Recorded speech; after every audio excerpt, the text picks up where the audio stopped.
positif. Yang ketiga yaitu tentang nilai-nilai kebajikan. Yang keempat yaitu kebutuhan dasar manusia. Yang kelima adalah posisi kontrol seorang guru. Yang keenam keyakinan kelas. Dan yang ketujuh adalah segitiga restitusi. Lanjut. Yang pertama yaitu tentang perubahan paradigma belajar. Jadi seorang guru itu harus mengubah pemikiran tentang pembelajaran, yaitu pembelajaran yang berpusat pada murid dan sesuai dengan profil pelajar Pancasila. Maksudnya seperti ini Bapak Ibu. Selama ini kita mengajar itu adalah menuntut. Ya, selama ini kita belajar menuntut peserta didik. Namun dalam hal ini kita harus berubah, bukan lagi menuntut tapi menuntun. Ya, jadi kita harus menuntun kemana arahnya peserta didik seperti itu. Dalam membangun budaya yang positif, sekolah itu harus menyediakan satu lingkungan yang positif. Yang kedua yaitu rasa aman dan nyaman agar murid-murid mampu berpikir, bertindak, dan mencipta dengan merdeka, mandiri, dan bertanggung jawab. Next, disiplin positif, yaitu yang kedua tentang disiplin positif. Apa itu disiplin? Kata disiplin sering dikaitkan dengan tata tertib, teratur, dan kepatuhan pada peraturan. Kata disiplin juga sering dihubungkan dengan hukuman. Padahal itu sungguh berbeda, karena belajar dengan disiplin tidak harus dengan memberi hukuman. Justru belajar itu adalah salah satu alternatif terakhir dan kalau perlu tidak perlu digunakan lagi, yaitu menghukum tadi. Next. Menurut Ki Hajar Dewantara bahwa untuk mencapai kemerdekaan atau dalam konteks pendidikan kita saat ini, untuk menciptakan murid yang merdeka, syarat utamanya adalah harus ada disiplin yang kuat. Nah, disiplin yang kuat ini yaitu dari diri kita sendiri untuk memiliki motivasi internal. Disiplin diri ini dapat membuat seseorang menggali potensinya menuju kepada sebuah tujuan, sesuatu yang dihargai dan bermakna. Disiplin diri ini juga dapat mempelajari bagaimana cara kita mengontrol diri dan bagaimana menguasai diri untuk terus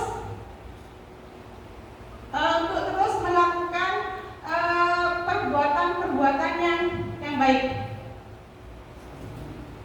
Kemudian sebagai pendidik, tujuan kita adalah menciptakan anak-anak yang memiliki disiplin diri sehingga mereka berperilaku dengan mengacu pada nilai-nilai kebajikan universal dan memiliki motivasi intrinsik bukan ekstrinsik lagi. Next. Yang ketiga yaitu nilai-nilai kebajikan. Nilai-nilai kebajikan ini adalah merupakan payung besar dari sikap dan perilaku kita atau fondasi kita untuk berperilaku. Nilai-nilai kebajikan adalah sifat-sifat positif manusia yang merupakan tujuan mulia yang ingin dicapai setiap individu. Nilai kebajikannya adalah sebagai berikut, yaitu peduli, kemudian rajin, terus terangan, kebersihan, terus kesantunan, kreatif, baik hati, kesehatan, dan lain. Artinya adalah nilai yang ada pada diri seorang itu yang bersifat positif. Nah, seperti ini. Coba Bapak Ibu, di sini ada contoh. Vicky selalu tepat waktu dalam mengerjakan tugas. Kira-kira nilai kebajikan apa yang tertanam pada diri Vicky? Disiplin. Terus? Apa lagi? Disiplin. Bertanggung jawab. Ya. Kemudian yang kedua, Anton memakai helm saat berkendara. Disiplin. Bertanggung jawab. Apa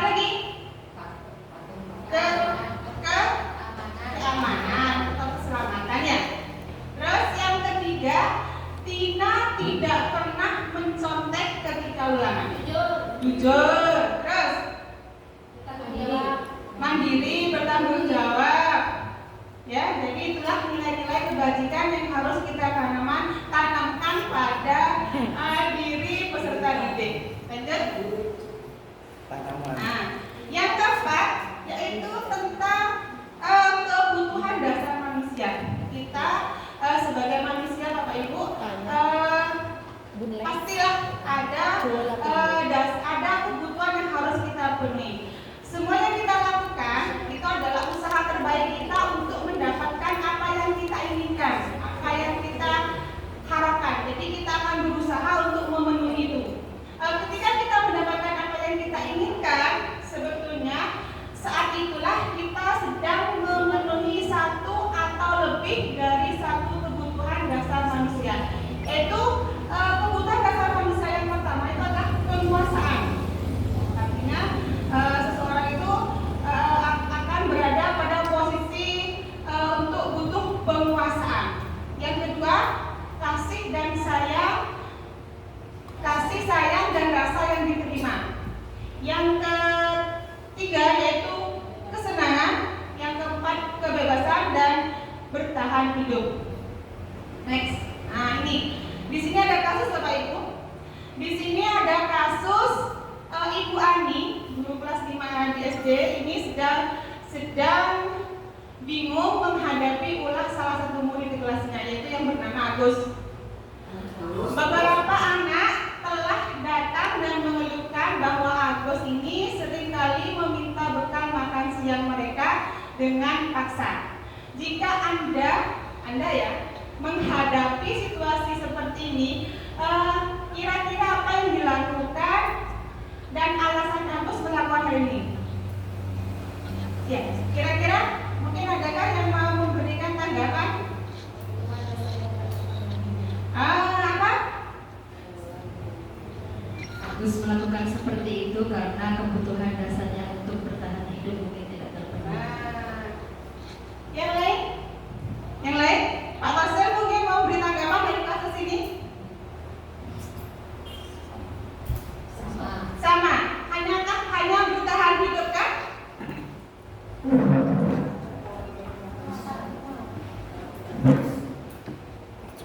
Terima kasih. Barangkali mungkin Agus itu tidak diberi bekal sama kedua orang tuanya sehingga dia pada saat makan siang Agus itu meminta kepada temannya, walaupun dengan dia memaksa. Sebenarnya Agus itu salah memaksa. Sebagai guru, seandainya saya guru, teman saya akan memperhatikan Agus, kemungkinan mungkin saya akan setidaknya memberi bekal juga kepada Agus sebagai kasih sayang seorang guru kepada muridnya. Mungkin seperti itu, Ibu. Ya. Terima kasih. Berarti sama ya intinya, yaitu bertahan hidup. Mungkin ada yang lain? Dari sikap Agus mungkin bisa diperhatikan. Di sini Agus itu memaksa. Kira-kira apa, Bu Dian? Mungkin Agus memenuhi kebutuhannya sebagai kekuasaan kepada teman-temannya yang dirasa lebih lemah dari dia. Ya. Terima kasih Bu Dian. Itu penguasaan. Jadi Agus merasa berkuasa atau menguasai temannya sehingga temannya takut dan bisa mengambil makanan dari temannya. Yang lain? Sudah? Silakan dulu Kak Fadli. Nah, seperti ini Bapak Ibu. Dalam kasus ini, yang pertama kita akan bahas yaitu Agus tadi itu ingin bertahan hidup. Mungkin sama tadi sudah dijelaskan sama Bu Serli, yaitu karena tidak bisa tidak membawa bekal, jadi dia lapar, jadi dia mengambil makanan temannya. Kemudian di sini apabila jawaban Agus itu karena senang temannya dijadikan perhatian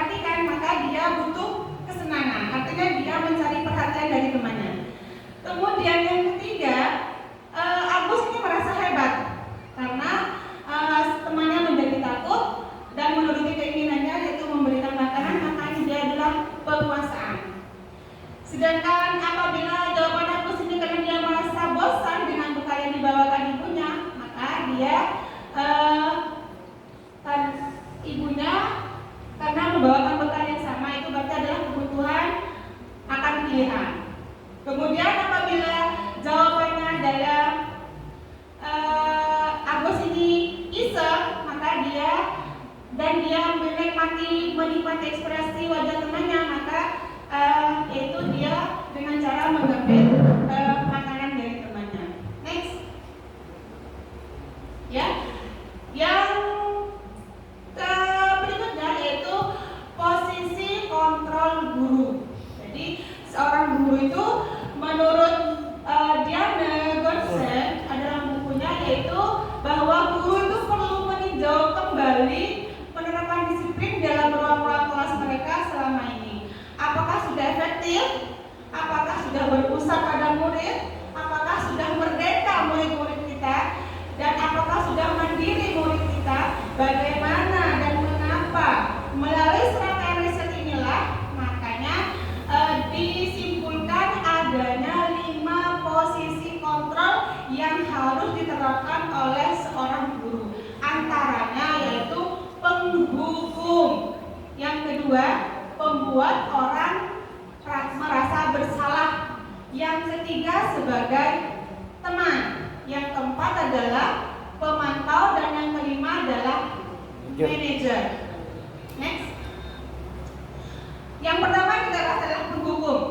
Bapak Ibu, selama ini yang kita lakukan, ya, yang kita lakukan kepada peserta didik kita, kalau kita tidak melaksanakan apa yang kita perintahkan, yang kita lakukan apa biasanya? Menghukum. Iya. Menghukum di sini tujuannya adalah untuk memberikan efek jerah. Tapi apa akibatnya Bapak Ibu? Tidak jerah-jerah. Terima kasih. Kalau saya posisinya sebagai anak, otomatis anak akan takut, trauma, dan tidak mau masuk lagi ke sekolah seperti itu. Kalau dihukum hukum berat, misalnya seperti itu. Terima kasih. Nanti dia Ada beberapa kontrol, jelaskan dulu. Harus ditipu dulu kan? nanti kan bisa bukan? Bu Indri tadi ya, menghukum dan efeknya Akan takut, Bu. Kalau saya posisi siswa, otomatis saya akan takut ke sekolah seperti itu, dan semacam trauma, apalagi pas hukumnya berat seperti itu. ya, Bu Indri. Jadi secara tidak sadar Bapak Ibu, selama ini yang kita lakukan itu adalah salah. Ya, kita sebagai penghukum itu sebenarnya salah. Saya pun sudah sering melakukan itu, apalagi ketika anak tidak mengerjakan tugas pasti kita menghukum. Itu sebenarnya salah. Dan seorang penghukum itu biasanya itu menggunakan hukuman fisik maupun verbal. Kalau fisik kita sudah tahu ya, ayo kamu push up misalkan seperti itu. Kalau verbal itu yang lebih menyakitkan, itu yang lebih akan tertanam pada jiwa mereka. Orang-orang yang menjalankan posisi penghukum ini senantiasa mengatakan bahwa sekolah ini memerlukan sistem atau alat yang dapat lebih menekan murid-murid lebih dalam lagi. Kemudian guru yang menerapkan posisi penghukum ini akan berkata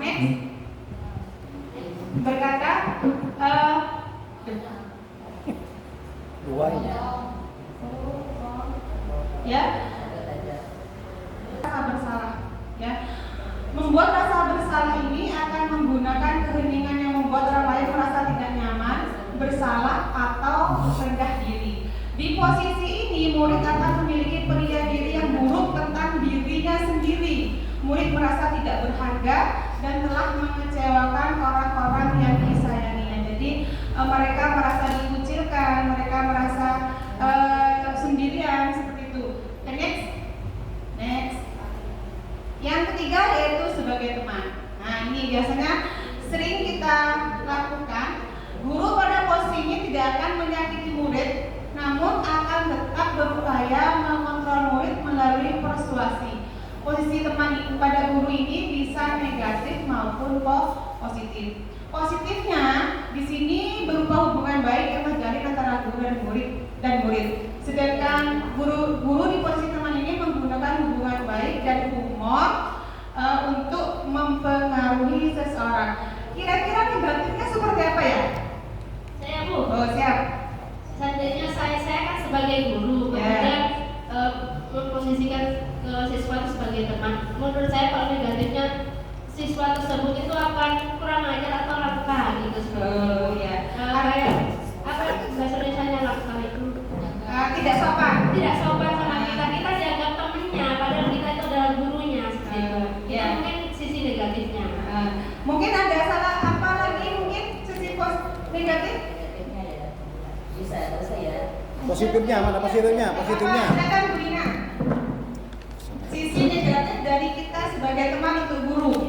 sisi negatif kita sebagai posisi kita sebagai teman terhadap siswa itu, ini kendalanya gini Bu ya, kalau kita seorang guru laki-laki ya, misalnya kita mau memposisikan diri sebagai teman dengan seorang siswi ya, itu pada umumnya itu pandangan kita itu sepertinya kurang begitu bagus gitu loh ya, karena menganggap teman, sedangkan kita ini kan mayoritas orang Islam, otomatis kan kalau orang yang fanatik, posisi teman ini untuk bapak guru dengan siswi itu kan sepertinya kurang begitu Risih ya? Risih ya itu. Jadi posisi teman itu kata sampean ada yang itu negatifnya, positifnya kan tadi anak-anak itu lebih terbuka jika kita dekati. Siap. Terima kasih Bu Rina. Ya, jadi itulah Bapak Ibu posisi negatif dan positif dari kita sebagai guru, yaitu berposisi sebagai teman. Next. Yang keempat yaitu pemantau. Nah, di sini ya. Memantau berarti mengawasi. Pada saat kita mengawasi, kita bertanggung jawab atas perilaku orang-orang yang kita awasi. Posisi pemantau ini berdasarkan pada peraturan-peraturan dan konsekuensinya. Dengan menggunakan sanksi atau konsekuensi, kita dapat memisahkan hubungan pribadi kita dengan murid sebagai seorang yang menjalankan posisi sebagai pemantau. Artinya di sini kita sudah ada batasan antara murid dan guru. Yang kelima, yang kelima ini adalah manajer. Pada dasarnya kita itu seharusnya berposisi sebagai manajer. Ya. Tapi terkadang kita itu tidak sini. Kita itu kadang lebih banyak itu ke mana? Ke sebagai penghukum. Ya. Sebagai manajer ini biasanya itu bapak atau ibu guru itu biasanya akan bertanya dulu punya masalah apa, misalkan anak tadi kenapa kamu kok seperti ini, nah kenapa kamu kok mengambil makanan temanmu, nah atau kenapa nak kamu kok bisa datang terlambat ke sekolah, kamu punya masalah apa di rumahnya atau seperti itu ya. Jadi manajer ini memang harusnya kita sebagai ini. Yang terakhir itu keyakinan kelas. Bapak Ibu, sebelum kita memulai pelajaran atau memulai kelas baru kita itu disarankan untuk membuat keyakinan kelas. Keyakinan kelas ini adalah sesuatu yang diyakini bersama, yang berasal dari penyatuan pikiran untuk menjadi nilai-nilai kebaikan untuk diturunkan di kelasnya. Artinya sebuah pendekatan yang lebih baik dengan mengedepankan peran aktif siswa. Kesepakatan kelas ini berisi beberapa aturan untuk membantu guru dan siswa bekerja sama membentuk kegiatan belajar sehingga pembelajarannya berjalan secara efektif, aktif dan bersemangat seperti itu. Tujuannya ya, tujuannya membuat kegiatan kelas di sini yaitu untuk menumbuhkan komunikasi yang efektif antara siswa dan guru. Yang kedua, menciptakan pembelajaran yang berpusat pada siswa. Yang ketiga, yaitu menumbuhkan rasa tanggung jawab siswa. Jadi siapa yang membuat keyakinan itu nantilah yang akan melaksanakannya. Jadi ada rasa tanggung jawabnya. Langkah-langkah kesepakatan kelas yaitu guru mengajak siswa mengungkapkan keinginannya untuk mewujudkan kelas impian. Jadi semua siswa itu diberikan kesempatan untuk mengungkapkan kelas yang diinginkan.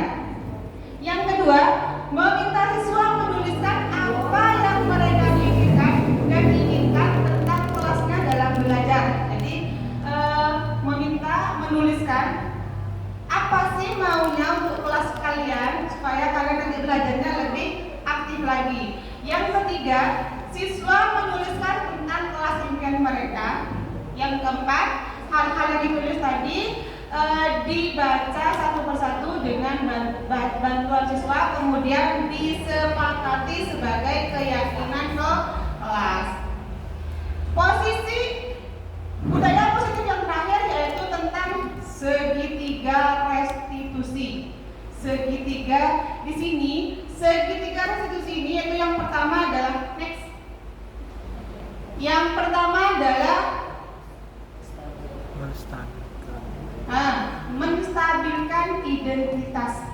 Ya, menstabilkan identitas ini itu berdasarkan prinsip membuat kesalahan, ya, adalah bagian dari proses pembelajaran. Yang kedua, menggeser identitas gagal ke identitas sukses. Yang kedua yaitu validasi tindakan yang salah. Berdasarkan prinsip setiap perilaku berupaya memenuhi suatu kebutuhan tertentu. Guru akan bergeser dari pemikiran stimulus respon menjadi proaktif. Yang ketiga, mengenali dan mengakui kebutuhan murid akan memperbaiki hubungan dengan murid. Yang ketiga yaitu menanyakan keyakinan.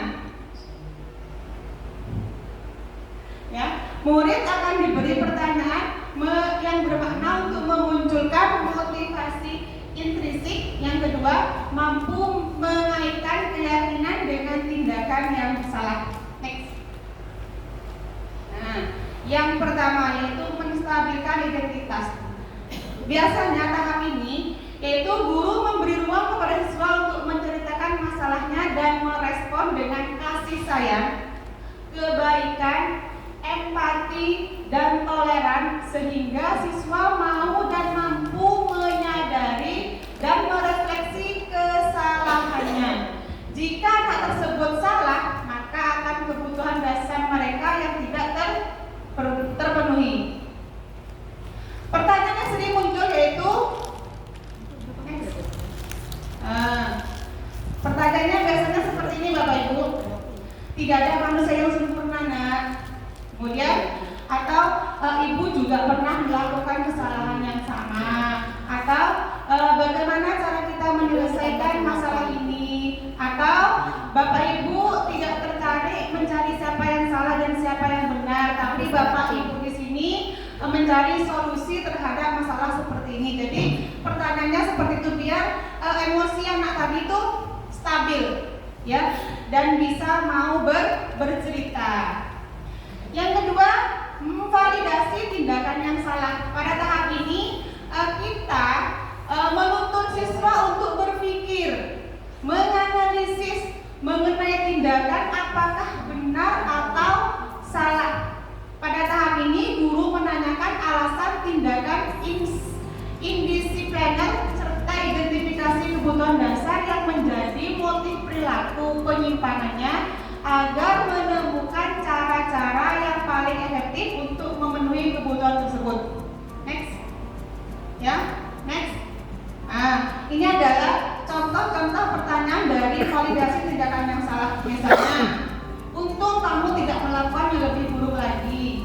Untung kamu hanya bertindak tidak gegabah lagi. Kamu pasti punya alasan mengapa melakukan hal tersebut.